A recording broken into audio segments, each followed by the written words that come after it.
بنت حبها الجن لدرجة العشق فحول حياتها لجحيم حرفيا. أبطالي وبطلاتي هلا والله. صاحبة القصة بتقول أنا يارا وعمر 24 سنة، وقصتي حصلت من حوالي 3 سنين، وتحديدا يوم عيد ميلادي ال21. بتحكي وبتقول يوم عيد ميلادي ده كنت مبسوطة فيه جدا، وأهلي عملوا لي حفلة كبيرة في البيت ودعوا فيها كل أصحابي، وبالفعل على بالليل بدأوا أصحابي يجوا الحفلة، ومع الاحتفال بيا حصلت حاجة غريبة. شاب معرفوش لقيته جاي وبيقدم لي هدية وبيقول لي كل سنة وانت طيبة يا يارا. فاستغربت جدا، ولكني قلت جايز ده ممكن يكون حد معايا في الجامعة وقرر يجي، او ممكن يكون اخو واحدة من صحباتي مثلا. ولكنها بتقول للأمانة ما قدرتش امنع نفسي من ان افكر فيه، مش عارفة علشان هو شخص غريب مثلا ولا لانه شاب حلو وطول بعرض، بصراحة مش عارفة. المهم بعد شوية بدأوا أصحابي يروحوا، فوقفت على الباب علشان أسلم عليهم، ومشي كلهم وأنا مستنية واحد بس، الشاب الغريب اللي اداني الهدية. فضلت أبص علشان أسلم عليه وأشكره، ولكن الكل مشي وانا ما شفتوش. فاستغربت جدا وسالت اختي هو الكل مشي؟ قالت لي ايوه. فقلت لنفسي جايز يكون مشي قبل ما نقف عند الباب. المهم بعد ما روقنا الحاجه بعد الحفله قعدت بقى اشوف الهدايا اللي جايه لي، وبسرعه افتكرت الهديه بتاعه الشاب. كان جايب لي علبه سودا كبيره وشكلها شيك. فضلت ادور عليها لحد ما لقيتها، ولقيت نفسي تلقائي ببتسم وانا بفتحها، وفتحتها واتفاجئت. العلبه فيها حاجات غالية جدا، تليفون ايفون وساعة ذهب وحاجات كتير غريبة، حاجات صعب ان حد يقدمها لحد هو ما يعرفوش. فحسيت ان هي هدية غالية قوي، وقلت ان انا مش هستعمل اي حاجة منها وهرجعها لصاحبها. وبدأت اكلم كل صحباتي، وكل واحدة اكلمها اسألها على الشاب اللي كان لابس اسود في الحفلة، ده اخوكي مثلا؟ كل اللي كلمتهم واللي كانوا معايا في الحفلة قالوا لي لا، ده احنا كنا مفكرينه قريبك وكنا احنا اللي هنكرش عليه. فاستغربت وقتها جدا وقلت ممكن يكون طالب معانا في الجامعة. ولكن برضو لما روحت تاني يوم فضلت مركزة زي الهبلة مع كل شباب الجامعة ما لقيتهوش، فخلاص مش عارفة ده مين. المهم بعد ما روحت اليوم ده من الكلية قلت لوالدتي ان انا هدخل انام شوية لاني مرهقة جدا، فقالت لي ماشي. ولما دخلت علشان انام حصلت حاجة غريبة، كل ما تيجي عيني تروح في النوم احس ان جسمي بيولع، صهد سخن عمال بيجي في ظهري، واحس بنفس حد ورايا سامعه صوته على خفيف. ومع الوقت بدات احس ان في حد بيمسكني من كتفي، فقمت واتنطرت من على السرير وسميت الله وشغلت النور وفضلت ابص في الاوضه برعب، ولكني ما شفتش اي حاجه غريبه. فجبت الموضوع فيا انا وقلت لنفسي اكيد اللي بيحصل لي ده من الارهاق، ورجعت طفيت النور ونمت على السرير. انا عملت كده من هنا وجسمي بدأ يتكتف على السرير. حاولت احرك نفسي ولكني ابدا ما بقتش قادره، فناديت وقتها على امي برعب. ولكن المرعب اكتر ان صوتي بقى عباره عن بحه بسيطه جدا، لدرجه ان لو حد جنبي على السرير مش هيسمعني. فكنت حاسه وقتها بخوف شديد جدا من اللي بيحصل. ولكني فجاه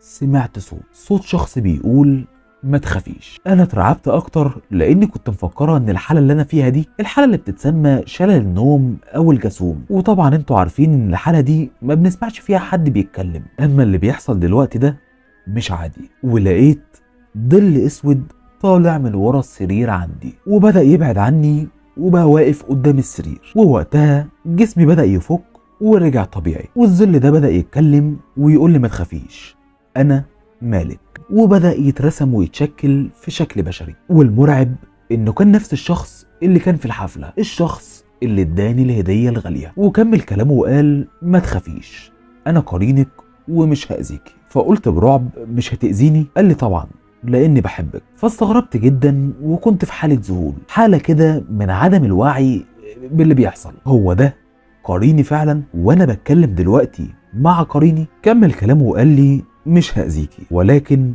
اهم حاجة اوعي تقرأي قرآن قبل ما تنامي. قال لي الكلمتين دول واختفى. فقمت بسرعة من مكاني ببص عليه ولكني ما لقيتوش، فطلعت اجري على امي واترميت في حضنها. ولما سألتني مالك فيكي ايه وبدأت احكي لها فضلت تضحك وقالت لي يا هبلة ده كابوس وبيجي لكل الناس. ففضلت احلف لها واقول لها يا امي ده مش كابوس، ولكنها ما صدقتش. انا بحلف لان معايا منه هدية، فازاي ده كابوس؟ ومن اللحظة دي كل شيء معايا بدأ يتغير. بقيت كل يوم اول ما بقوم من النوم كسلانه وجسمي كله متكسر. بقوم من النوم مش عايز اقوم، وما بقتش مركزه في محاضراتي ولا اي حاجه، وبقيت كتير بحلم احلام مش كويسه مع القرين ده، احلام كلها جنسيه، لحد ما شكلي بقى ضعيف جدا وما بقتش بقدر اعمل اي حاجه. فلما والدي لاحظ عليا قال لي مالك يا بنتي انت متبدله ليه كده؟ فقلت له مفيش يا بابا. فقال لي لا انت مش طبيعيه،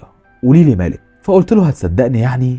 قال لي ايوه. فحكيت له على كل اللي حصل معايا، وعرفته ان لما حكيت لامي ما صدقتنيش وضحكت عليا. فخدني والدي في حضنه وقعد يطبطب عليا، وبعدين سابني وطلع يزعق في امي وقال لها بنتنا بتعاني يا هانم وانت بتضحكي عليها، بنتنا يعتبر ممسوسه من الجن. فامي بكت وقالت له انها كانت مفكره ان ده مجرد كابوس عادي. فقال لي عموما يا بنتي اطمني وانا هكلم شيخ. فقلت له لا انا عايزه بس اعمل حاجه الاول. فقال لي ايه هي؟ قلت له فاكر لما كنت بترقيني وانا طفله صغيره؟ قال لي ايوه. قلت له بقى اعمل لي كده قبل ما ادخل انام. فقال لي حاضر يا بنتي من عينيا. وبالفعل جالي بالليل ورقاني، والليله دي كانت اول ليله تعدي عليا من فتره طويله من غير ما اشوف مالك، ونمت فيها احلى نومه. والدي بقى كل يوم يعمل كده لحد ما مع الوقت بدات اتعافى ورجعت زي الاول. ولكن حصل شيء خلينا ننتكس مرة تانية. وانا قاعدة في يوم مع اهلي كالعادة لقينا باب البيت بيخبط، ولما امي فتحت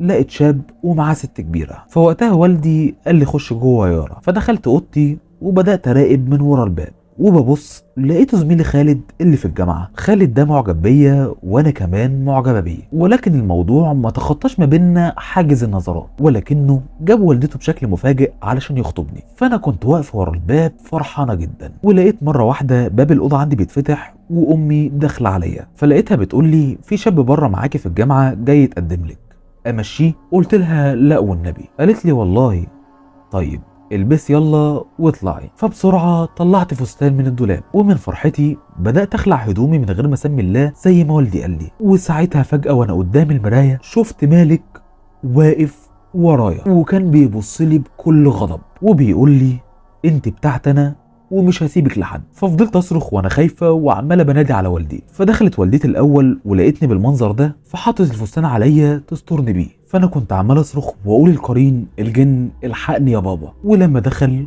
قلت له ان القرين ظهر تاني. فامي وقتها لقت خالد ووالدته بيستأذنوا وماشيين، وام خالد قالت لوالدي ربنا يشفيها، انا ما كنتش اعرف انها مجنونه. انا سمعت الكلمه دي وفضلت اعيط بحرقه. وفي نفس اللحظه ظهر قدام الباب الجن مالك، بس انا الوحيده اللي كنت شايفاه. كان بيبص وقتها لام خالد بصه مرعبه كانت كلها غضب وغل، وهي مشيت هي وخالد، وفي نفس اللحظه مالك اختفى. والدي قال لي البسي يلا علشان انا هاخدك لشيخ انا عارفه كويس، راجل حافظ لكتاب الله وبيعالج بالقران. فقلت له ماشي، ولبست ونزلت معاه. واحنا راكبين العربيه وماشيين لقينا حادثه كبيره جدا على الطريق، عربيه داخله في حاجز خرساني بشكل غريب ومتدمره. ولما بصينا على الضحايا انا ووالدي اتصدمنا، لقيناهم خالد وامه، وعرفت ان اللي عمل فيهم كده هو مالك. فرحنا للشيخ في حالة فزع شديدة، لان كده الموضوع